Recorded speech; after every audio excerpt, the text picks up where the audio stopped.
అటువలే మారు మనసు అక్కరలేని 99 మంది నీతిమంతుల విషయమై కలుగు సంతోషము కంటే మారు మనసు పొందు ఒక్క పాపి విషయమై పరలోకమందు ఎక్కువ సంతోషం కలుగును. రెండు విషయాలు ఇక్కడ వ్రాయబడ్డాయి. ఒకటి, 99 మంది ఉన్నారు. వాళ్ళు ఏంటంటే వాళ్ళు మారటానికి ఇష్టపడని వాళ్ళు. రెండో గ్రూప్ ఏంటంటే మారటానికి ఇష్టపడేవాళ్ళు. ఎవరు ఎక్కువ ఉన్నారు? మారటానికి ఇష్టపడే వాళ్ళు ఒక్కడే ఉన్నాడు. మారటానికి ఇష్టపడని వాళ్ళు 99 మంది ఉన్నారు. ఇప్పుడు దేవునికి ఎవరు కావాలి? ఒక్కడా 99?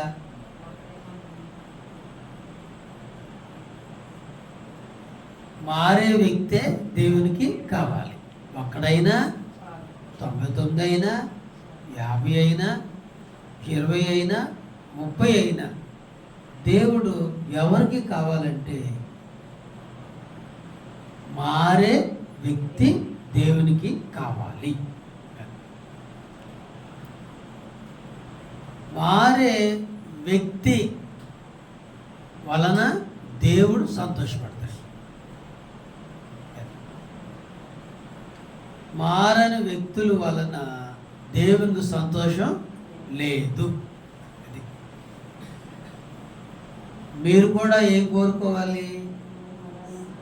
వాక్యం వినే కొలది మారటానికే ఇష్టపడాలి. అసలు ఎందుకు మారాలి? నేను ఎందుకు మారాలి అంటే మనలో ఉన్నటువంటి చెడు లక్షణాలు, పాపపు లక్షణాలు మనకు మేలు చేయవు. మేలు చేయవు. ఆరోగ్యం ఇవ్వవు, ఆయుష్ను కూడా ఇవ్వవు, నిద్ర ఇవ్వదు. మొన్న ఒక ఆమంటుంది, నిద్ర మాత్రలు వేసుకుంటేనే తప్ప నిద్ర నాకు రావటం లేదు అని చెప్పారు. అంటే లోకంలో నిద్ర పట్టని వాళ్ళు కూడా ఉన్నారని మీరు అర్థం చేసుకోవాలి. ఎందుకు మారాలి అంటే మన రోగాలు పోవాలంటే మనం మారాలి. మన కష్టాలు పోవాలి అంటే మనం మారాలి. మనకున్నటువంటి ఇరుకులు, ఇబ్బందులు పోవాలి అంటే మనం మారాలి. ఎలా మారుతాం? మనం మారలేం. దేవుడే మనల్ని మారుస్తాడు. హల్లెలూయా, హల్లెలూయా. దేవుడే మనలను మారుస్తాడు. ఎలా మారుస్తాడు? మనం చేయాల్సింది ప్రార్థన. ఎలా ప్రార్థన చేయాలి? ప్రభువా, ఇదిగో నాలో ఇలాంటి చెడుతనము ఉన్నది, ఇది నాకు కీడు చేస్తుంది, దీన్ని వదులుకోవాలంటే నా వల్ల కావటం లేదు, నాకు సహాయం చేయండి అని నువ్వు తరచు ప్రార్థన చెయ్యాలి. క్షమించయ్యా, నన్ను క్షమించయ్యా అని ప్రార్థన చెయ్యాలి. అప్పుడు దేవుడు తప్పనిసరిగా ఏం చేస్తాడు?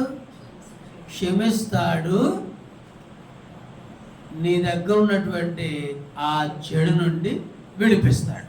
అది కాబట్టి ఎక్కువ మంది క్రైస్తవులు మారిన వాళ్ళే ఉన్నారు. ప్రార్థన చేసుకుంటున్నారు కానీ, గుళ్ళకి వెళ్తున్నారు కానీ, దేవుల్లో సాగుతున్నట్లుగా ఉంటున్నారు కానీ, ఎలా ఉంటున్నారంటే మామూలుగానే తప్పులు చేసుకుంటూనే, చెడుతనం చేస్తూనే, సినిమాలు చూసుకుంటానే, అబద్ధాలు ఆడుకుంటానే, బూతులు ఆడుకుంటానే, దొంగతనాలు చేసుకుంటానే ప్రార్థన చేసుకుంటున్నారు, బలలో చేస్తున్నారు, గుడికి వెళ్తున్నారు, గుడికి డబ్బులు ఇస్తున్నారు, ఫ్యాన్ ఇస్తున్నారు, ఏంటేంటేంటో ఇస్తున్నారు. అది మారకుండా చేసే భక్తి. కానీ మారటం వలనే మన జీవితాల్లో గొప్ప ఆశీర్వాదం చూడగలుగుతాం. మార్పు చెందాలి. మార్పు చెందటం వలన దేవుని ఆశీర్వాదం చూస్తూ ఉంటాం. బైబిల్లో మరి సమరయ స్త్రీ ఉంది. ఆమె ఏం చేసింది? లోకంలో ఉన్నప్పుడు ఏం చేసిందామా? ఒక చెడ్డ మార్గంలో వెళ్తూ ఉంది. చెడ్డ మార్గంలో ఉంది. అప్పటికి అది పాపమని ఆమెకి తెలియపోవచ్చు. బతకటం కోసం, బ్రతుకు తెరువు కోసం ఆ పని చేసుకుంటున్నారు. కానీ ఆ పని చేసుకుంటుంది, కానీ దానిలో కూడా తృప్తి లేదు. ఏదో బ్రతకటానికి చేసుకుంటుందే తప్ప దాంట్లో తృప్తి లేదు, సంతోషం లేదు, గౌరవం లేదు, మర్యాద లేదు. ఊరిలో ఎవరు కూడా ఆమెను పెద్దగా ప్రేమించేవాళ్ళు లేరు. అది మరి ప్రభు ఆమె దగ్గరికి వచ్చినప్పుడు, ఆమెతో మాట్లాడినప్పుడు దేవుడు అన్నాడు, నీకు జీవజలం ఇస్తాను అన్నాడు. సరే ఇవ్వు ప్రభువా అంది. అప్పుడు దేవుడు అన్నాడు, నువ్వు మొదట వెళ్ళి నీ భర్తను తీసుకురా అన్నాడు. నాకు భర్త లేడయ్యా అంది. నువ్వు నిజమే చెప్పావు, నీకు అసలు భర్త అనేవాడు లేడు, కానీ నీకు 5 భర్తలు ఉన్నారని చెప్పాడు. అప్పుడు ఆమె ఆశ్చర్యపోయింది.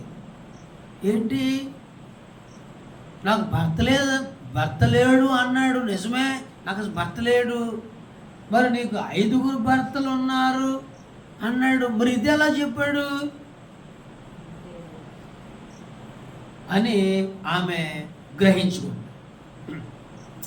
నాతో మాట్లాడేవాడు దేవుడే, యేసయ్యే, మెస్సయ్యే అని తెలుసుకుని మరి ఆయన ఏం చెప్పాడంటే, నీకు 5 భర్తలు ఉన్నారు, వాళ్ళందరినీ విడిచిపెట్టేస్తే నేను నీకు జీవజలం ఇస్తాను, మంచి బ్రతికిస్తాను, తృప్తినిస్తాను, దీవిస్తాను, నేను ఆశీర్వదిస్తాను, నువ్వు హాయిగా ఉంటావు.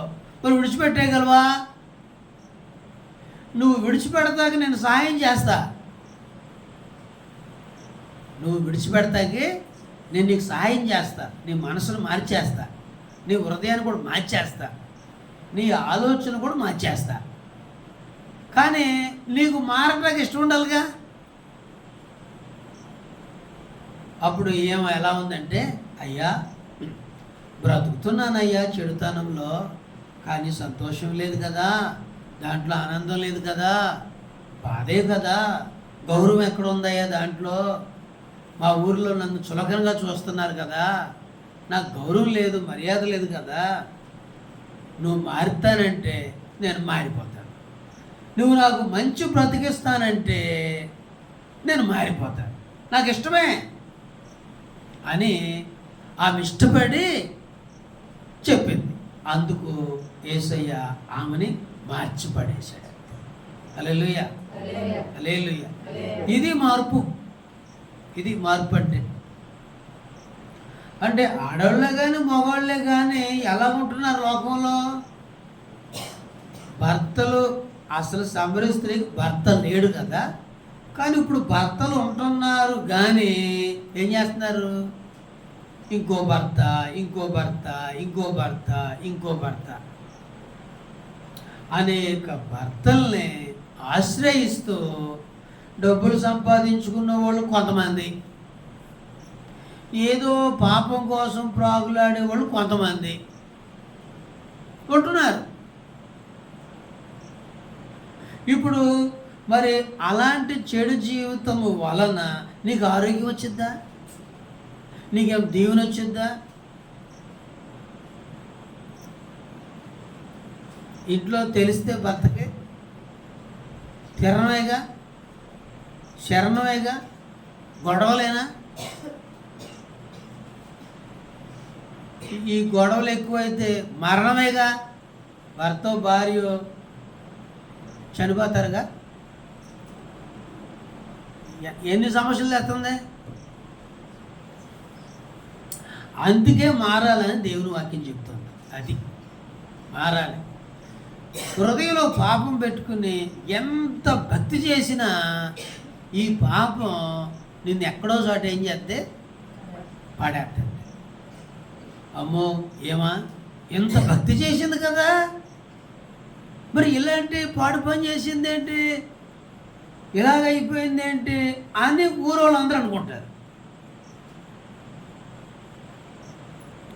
మనుషులందరినీ భక్తి చేస్తున్నాము అన్నట్టుగానే ప్రవర్తించవచ్చు, కానీ హృదయంలో దాచుకున్న చెడుతనం ఏం చేస్తే ఏదో ఒక రోజునాడు అప్పగించేస్తుంది, బయట పెట్టేస్తే అప్పుడు మనం అవమానం గురైపోతాం. కాబట్టి దేవుని సన్నిధికి వచ్చి మనము ఎలా ఉండాలంటే ప్రభా దీవించు, ప్రభా దీవించు అంటే దేవుడు దీవించేవాడేనా దీవించిన వాడా? దీవించేవాడే. ప్రభా నన్ను స్వస్థపరచు, ప్రభా నన్ను స్వస్థపరచు అని అడుగుతాము. స్వస్థపరిచేవాడేనా స్వస్థపరచని వాడా? స్వస్థపరిచేవాడే. అయ్యా సహాయం చెయ్యయ్యా, నాకు సహాయం చెయ్యయ్యా అని మనం అడుగుతాం. సహాయం చేసేవాడేనా సహాయం చేయని వాడా? సహాయం చేసేవాడే. మరి సహాయం చేసేవాడే, దీవించేవాడే, స్వస్థపరిచేవాడే మనం అడుగుతూ ఉంటాం కదా. అది కాదు మనం అడగాల్సింది. ఏమనాలంటే ప్రభా నువ్వు దీవించే దేవుడివే కానీ నా లోపాల వల్లనే కదా నువ్వు దీవించలేకపోతున్నావు, నా లోపాల వల్లనే కదా నువ్వు నాకు ఆరోగ్యం ఇవ్వలేకపోతున్నావు, నా లోపాల వల్లనే కదా నువ్వు సహాయం చేయలేకపోతున్నావు.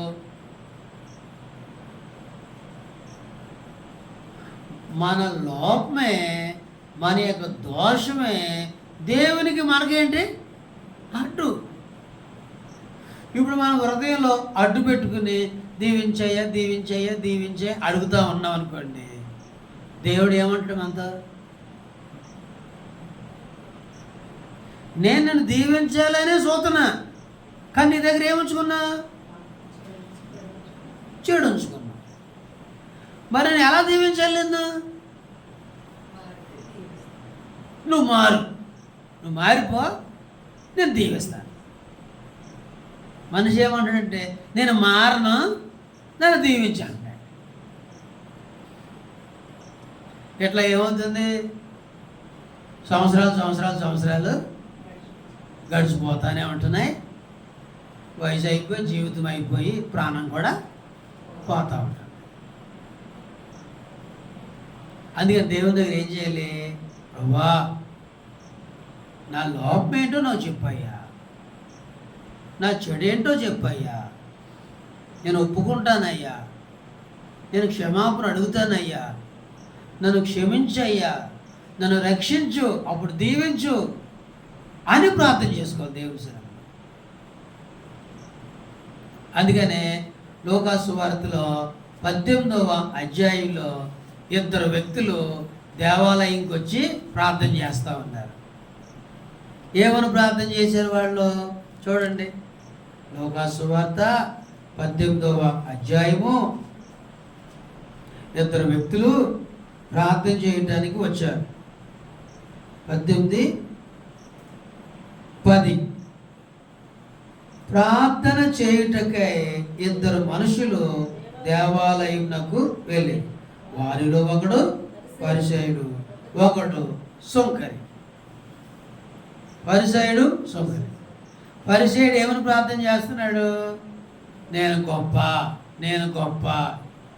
అంటే అర్థం ఏంటి? ఈ గుడి నేనే కట్టాను, ఈ ప్యాన్ నేనే పెట్టాను, ఈ మందిరం నేనే కట్టాను, నేను లేకపోతే వీళ్ళకి మందిరం ఉండేది కాదు, నేను భోజనాలు పెట్టకపోతే వీళ్ళకి భోజనమే ఉండదు. ఇలాంటి ప్రార్థన ఏ దీవెన తీసుకురాడు. అందుకనే పరిసయుడు ప్రార్థన యేసయ్య అంగీకరించాడు. మరి సుంకరు ప్రార్థన చేశాడు. సుంకరి ఏమని ప్రార్థన చేశాడు? సుంకరి చూడండి 13వ వచనం. అయితే సుంకరి దూరముగా నిల్చోండి, ఆకాశం వైపు కన్నులెత్తుటకైనను ధైర్యము చాలక రొమ్ము కొట్టుకొనుచు, దేవా పాపినైన నన్ను కరుణించమని పలికెను. ఏమని ప్రార్థన చేశాడు? పాపినైన నన్ను కరుణించవా అన్నాడు. ఆ ప్రార్థన దేవునికి ఇష్టమయ్యింది. ఆ వ్యక్తిని నీతిమంతుడిగా మార్చాడు. గొళ్ళలోకి వచ్చి చాలామంది ప్రార్థనలు చేస్తున్నారు. అన్ని ప్రార్థనలకి జవాబులు రావు. నేను అది ఇచ్చా, నేను ఇది ఇచ్చా, నేను వచ్చేసా, నేను ఇచ్చేసా, నేను కూటమి పెట్టించా, నేను పాటలను తీసుకొచ్చా, నేను 50,000 ఇచ్చా, నేను 20,000 ఇచ్చా, నేను 10,000 ఇచ్చా చెప్పుకొని ప్రార్థనలు పెట్టి, ఇలాంటి ప్రార్థనల వలన దేవుడు నీతిమంతుడిగా చేయాలి. అందుకనే గుడికి వచ్చి సుంకర్ లాంటి ప్రార్థన ఉండాలి. ఏమని?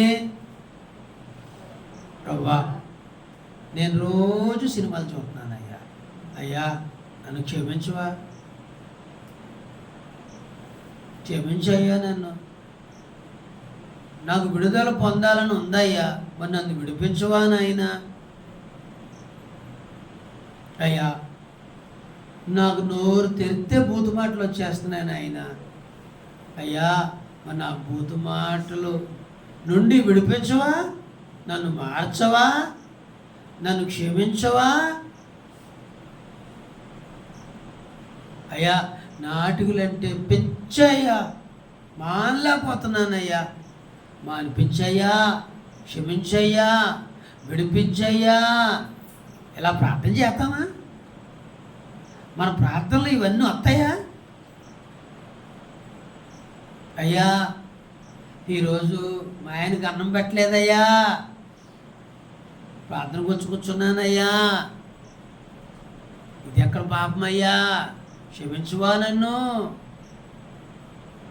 అయ్యా నాకు కోపమయ్యా, క్షమించువా. నేను తిట్టుబోతోడిని, నన్ను క్షమించవా, నన్ను రక్షించవా.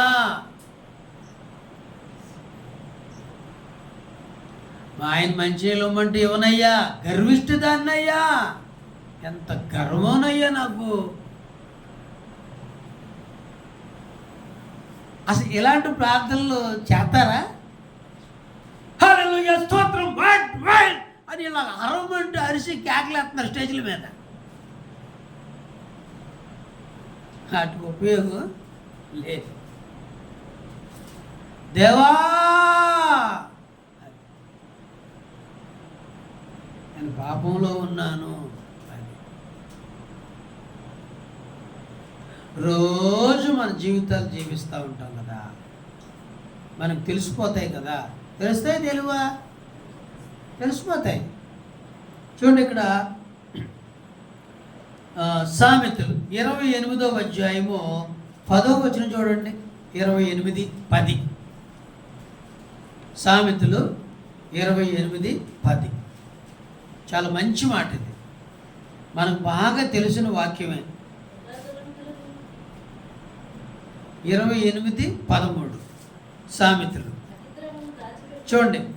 అతిక్రమములు దాచిపెట్టువాడు వర్ధిల్లడు, వాటిని ఒప్పుకొని విడిచిపెట్టువాడు కనికరము పొందును. అది దేవుని కనికరం మనకి ఎలా వచ్చింది? దేవుడు దయ మన మీదకి ఎలా వచ్చింది? దేవుని యొక్క సన్నిధి మనం ఎలా అనుభవిస్తాము? చూడండి, మోషేతో దేవుడు ఏమన్నాడు? మోషే చెప్పులు విడుచు, ఇది పరిశుద్ధ స్థలం, చెప్పులు విడిచి రా అన్నాడు. అన్నాడు లేదా? అంటే మోషేతో దేవుడు మాట్లాడాలి అంటే ముందు ఏం విడిచిపెట్టమన్నాడు? చెప్పులు విడిచిపెట్టమన్నాడు. ఇప్పుడు చెప్పులు కాదు కదా, బూట్లు కూడా విడిచిపెడతలేదు. అవునా? బూట్లు కూడా విడిచిపెట్టరు.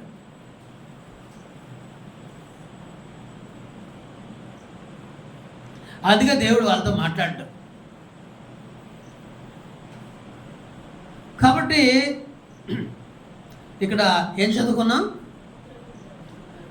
అతిక్రమములు దాచిపెట్టేవాడు. ఇది ఒక పాయింట్, దాచిపెట్టడం. సరే, నువ్వు దాచుకున్నావు అనుకో, మేలా కీడా? మేలా కీడా? దాచుకున్నాం, ఎవరికి తెలియదు, దాచుకుంటా ఉన్నాం, పెట్టిలో పెట్టి దాచుకుంటా ఉన్నాం. అప్పుడు పెట్టి తీస్తున్నాం, చూసుకుంటాం, పెట్టేసేస్తున్నాం, దాచుకుంటూ ఉన్నాం. దాచుకోవటం వల్ల ఏం కలుగుద్ది? దాచుకున్న పాపాల వలన నీకు శాపం వస్తుంది, నీకు నష్టాలు వస్తాయి, నీ భర్తకు నష్టం వచ్చింది, నీ పిల్లలకు నష్టాలు వస్తాయి. ఎందుకంటే నువ్వు ఎవరికి తెలియకుండా దాచుకుంటున్నావు. అందుకని దేవుడు ఏమంటున్నాడు? నువ్వు దాచుకోవద్దు, ఏం చెయ్యి? ఒప్పుకో. నువ్వు దాచుకోవద్దు, ఒప్పుకో. ఒప్పుకో, ఒప్పుకొని విడిచిపెట్టేసే. నువ్వు ఒప్పుకుంటే విడిచిపెట్టడానికి దేవుడే సాయం చేస్తాడు. అయ్యా, మా ఇంటి పక్కన నిమ్మ చెట్టు ఉంటే ఆ చెట్టుకి నిమ్మకాయలు కాస్తే నిమ్మకాయలు కోసుకొని దొంగిలించానయ్యా.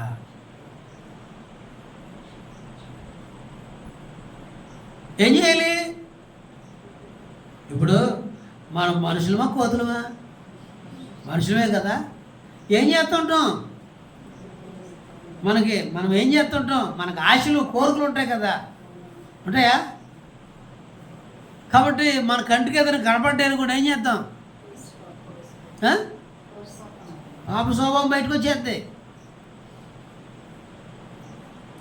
మరి చేసేస్తూ ఉంటుంటాం. మరి చేసేసి దాచేసుకొని వదిలేసామనుకోండి, ఏం చేస్తాయి? అవన్నీ ఏం చేస్తాయి?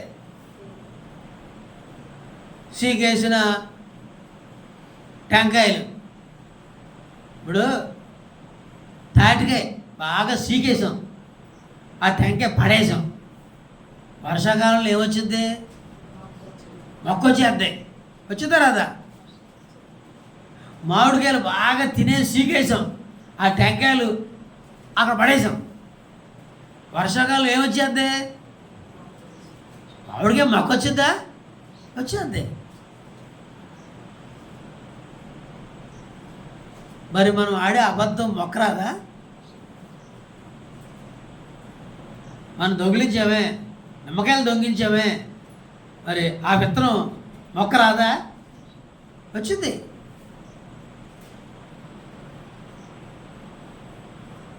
మనుషులు ఇలాగా విచ్చలవిడిగా పాపాలు చేసుకుంటున్నారు, సంతోషపడుతున్నారు.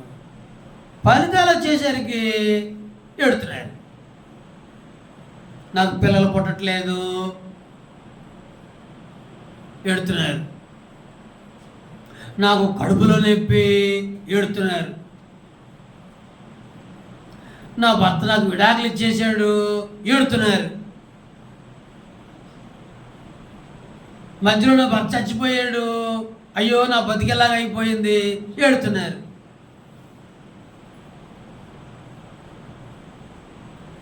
ఎన్ని ఏడుపులు ఉన్నాయి, ఎన్ని సమస్యలు ఉన్నాయి లోకంలో. నాకు పిల్లలు పుట్టరన్నారు, అమ్మా అసలు నీకు పిల్లలు పుట్టరమ్మా, అయ్యా నీకు కూడా పిల్లలు పుట్టే అవకాశం లేదు. సమస్య, ఒంట్లో సమస్య. మరి పాపాలు చేసేటప్పుడు సంతోషమా దుఃఖమా? చెడ్డ తిరిగినప్పుడు పార్కులు అంట, లాడ్జింగ్లు అంట, కాలేజీలు అంట, స్కూళ్ళు అంట తిరిగినవన్నీ కూడా సంతోషమా దుఃఖమా? సంతోషం. ఇప్పుడు పెళ్ళి అయిపోయినాక అసలు నీకు పిల్లలు పుట్టరు అంటే ఏడుపా ఆనందమా?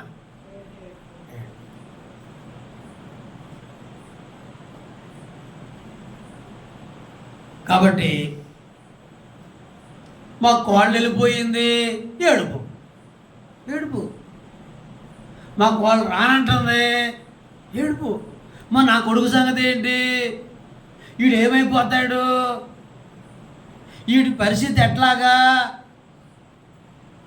నేను బ్రతుకుండగానే ఈ కొడుకుని ఒక దారి చెయ్యాలి, వీడు ఏమైపోతాడు, ఒకవేళ చచ్చిపోతే వీడు ఏమైపోతాడు. బాధేనా? బాధేనా? దుఃఖమేనా?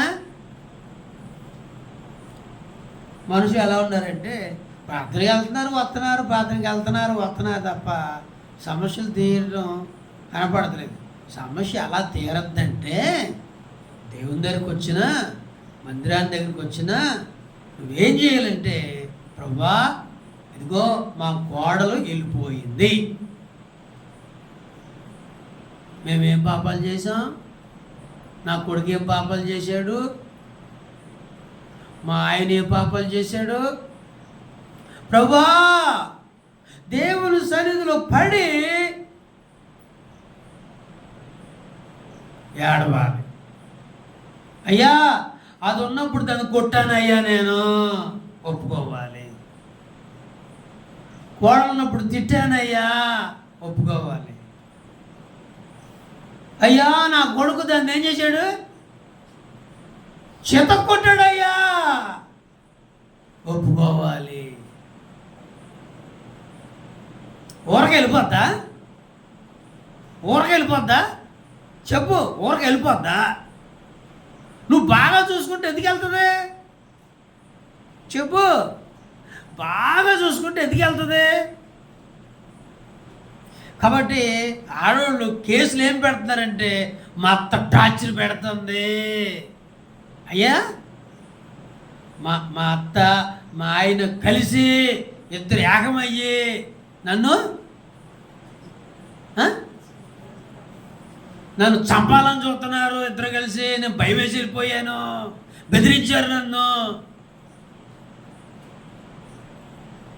అందుకని కొంతమంది కోడలు అడిగితే, అయ్యగారు నేను ఆ ఇంట్లోకి వెళ్తే నన్ను చంపేస్తారయ్యా, నేను వెళ్ళనయ్యా అంటే భయం వచ్చేసింది. భయం వచ్చేసిందంటే ఈ ఇంట్లో వాళ్ళు ఏం చేశారు, బెదిరించేశారు. నీ సంగతి వెళ్తాం, నువ్వు ఎట్ట బతుకుతో చూద్దాం, నీకు టీలో విషం పెట్టేస్తాను, నువ్వు నిద్రపోయినప్పుడు నీ పీక నొక్కేస్తాను, నీ పీడ వదిలిపోద్ది అన్న మాటలు బట్టేగా బెదిరిపోతారు ఎవరైనా. మరి ఇప్పుడు సమస్య తీరాలంటే ఊరికే గుళ్ళు చుట్టూ తిరిగితే సమస్యలు పోతాయా? గుడి చుట్టూ తిరిగితే. కొంతమంది ఎక్కడ ప్రార్థన అంటే అక్కడికి వెళ్ళిపోతారు. ఏం సోము, ఒక్క పాపాన్ని ఒప్పుకోవు, ఒక్క పాపాన్ని ఒప్పుకోవు. అక్కడ ప్రార్థన అంటే అక్కడికి, ఇక్కడ ప్రార్థన అంటే ఇక్కడికి. ఓ ప్రార్థన మీద ప్రార్థన, ప్రార్థన మీద ప్రార్థన అన్నట్టే ఉంటుంది తప్ప ఏది నీ సమస్య? ఏది నీ సమస్య ఎక్కడ తీరుతుంది?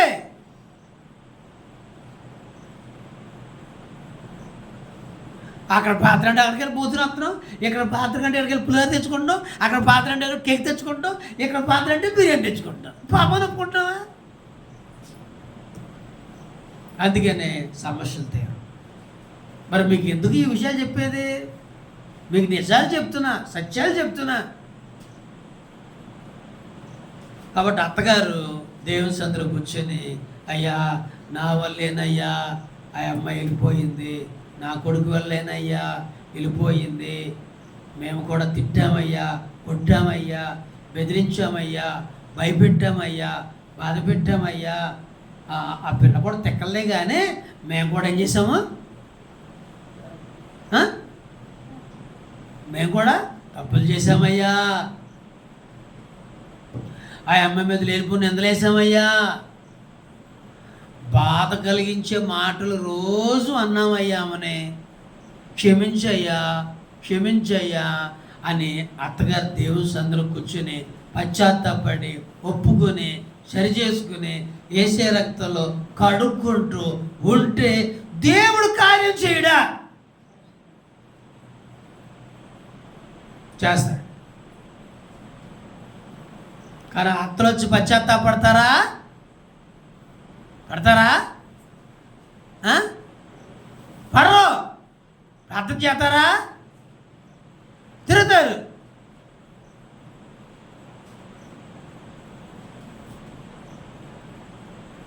తప్పంతా దాందే. అవునా? అనే మాట ఏంటి? తప్పంతా దాందే. ఒకవేళ ఆ అమ్మాయి దగ్గరికి వెళ్ళామనుకోండి, ఆమె ఏమంటది? తప్పంతా ఆమె. ఇంతకీ ఎవరు తప్పు?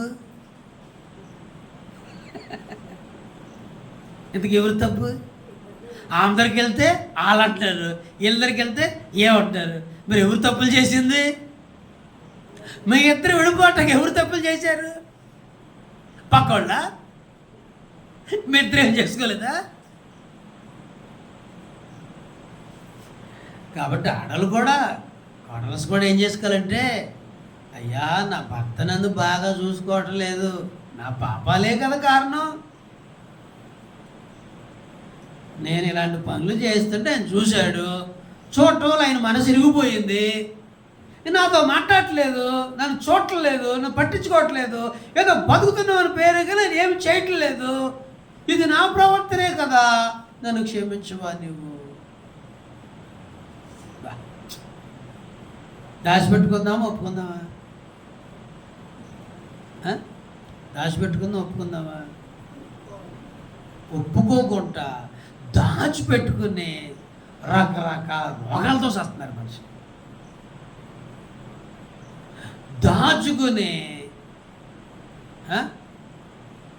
గుండెల్లో దాచుకుని గుండె ఏమైపోతుందమ్మా? గుండె ఏమైపోతుంది? ఇప్పుడు డ్రైనేజ్లో చెత్త పడింది అనుకో, నీళ్ళు వెళ్తాయా అయిపోతాయా? అయిపోతాయా? అయిపోతాయి. ఇప్పుడు హృదయం లప్ డబ్ లప్ డబ్ కొట్టుకుంటూ ఉండాలి. ఇప్పుడు పాపాలన్నీ అడ్డుపడిపోయినాయి అనుకోండి, కొట్టుకుంటుందా? అయిపోద్దా? అయిపోద్ది. డ్రైనేజీలో చెత్త అడ్డపడి ఎట్లాగ నీరు ఆగిపోతున్నాయో, గుండెల్లో అనేకమైన చెడుతనాలు పెట్టుకుని గుండె ఏమైపోతుంది? ఆగిపోతుంది. మీరు అర్థం చేసుకోండి. దాచుకోవటం బాగుంటుందా? ఒప్పుకొని విడిచిపెడతాం బాగుంటుందా? హృదయంలో ఉన్నాయన్నీ ఒప్పుకొని విడిచిపెట్టేసుకుంటే ఎంత ఆరోగ్యం ఇస్తాడు దేవుడు, ఎంత శాంతి ఇస్తాడు. సంవత్సరాలు సంవత్సరాలు దాచుకుంటారు కొంతమంది, బయట పెట్టరు, ఉపయోగం లేదు. ఎన్ని దాచుకుంటామో అంత నష్టం. ఎవరికి తెలియకుంటే ఎన్ని చేస్తామో అంతా కష్టమే. దేవుని సన్నిధికి వచ్చి, ప్రభా ప్రభా వాక్యం ద్వారా నాతో మాట్లాడయ్యా, నా లోపం ఏంటో చూపించయ్యా, నా దోషం ఏంటో చూపించయ్యా, నేనేం చేసుకుంటాను? ఒప్పుకుంటానయ్యా అని అడగాలి దేవుడు. అప్పుడు దేవుడు ఏం చేస్తాడు?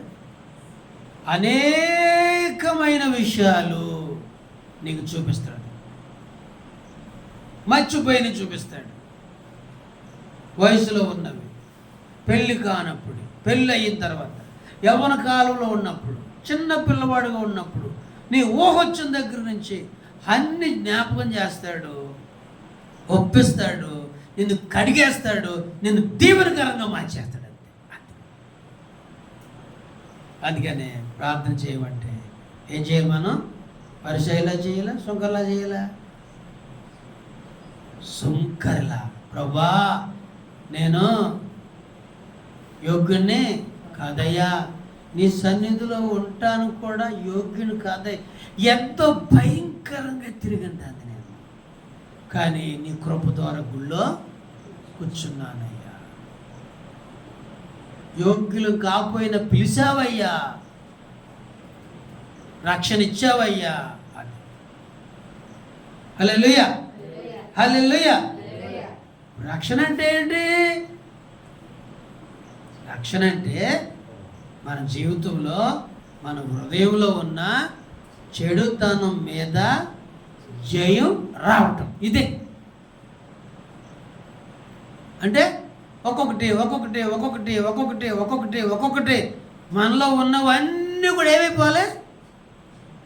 తొలగిపోవాలి.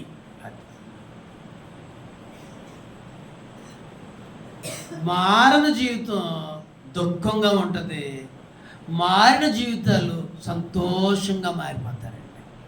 వాళ్ళ జీవితమే ఆనందంగా మారిపోతుంది. వాళ్ళకి దీర్ఘాయుష్ వచ్చింది, వాళ్ళకి ఆరోగ్యం వచ్చింది, వాళ్ళల్లో బలహీనతలు తొలగిపోతాయి. మారే కొలది ప్రతి కష్టము, శ్రమ, దుష్టత్వం పోయే కొలది బలహీనతలు, శాపాలు తొలగిపోతూ ఉంటుంటాయి. దాచుకునే కొలది